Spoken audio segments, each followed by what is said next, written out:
मनापासून जे त्यांचं स्ट्रगल पाहत आलोय त्याच्यातून आता त्यांची सुटका होईल आणि काही दिवस त्यांना विसाव्याचे शांतीत जगता येतील या गोष्टीचा मला आनंद होतोय.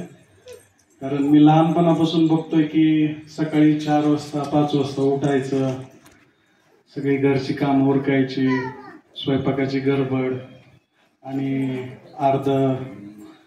अर्ध निम्म जेवण करून पटकन शाळेत टायमावर जायची जी घाई गडबड जी लहानपणापासून मी पाहिली त्यातून आता कमीत कमी सुटका होईल.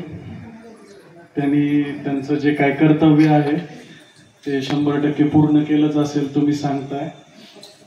पण मुलगा म्हणून त्यांनी जे आमच्यावर प्रेम केलं, त्यांनी जे आम्हाला सन्मान दिला, जे आम्हाला ऑपॉर्च्युनिटीज प्रोव्हाइड केल्या, ज्या गोष्टींची आम्हाला गरज होती त्या गोष्टी त्यांनी टायमाला आम्हाला प्रोव्हाइड केला. कधी आमच्यावर बर्डन आणलं नाही, कधी आम्हाला फोर्स केलं नाही की हेच करायचंय तेच करायचंय.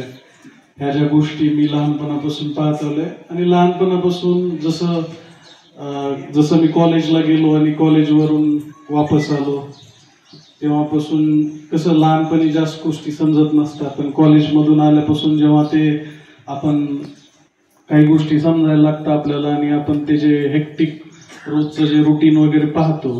आता इथं सगळे शिक्षक आहेत, स्पेशली भगिनी आहेत आपल्या ज्या टीचर आहेत, त्यांच्याशी मी रिलेट करू शकतो की सकाळी जी गडबड असते शिक्षकांची की सकाळी उठायचं, काम आवरायचं, टायमावर यायचं. कारण इथं पण खूप सारे शिक्षक असतात, विद्यार्थी असतात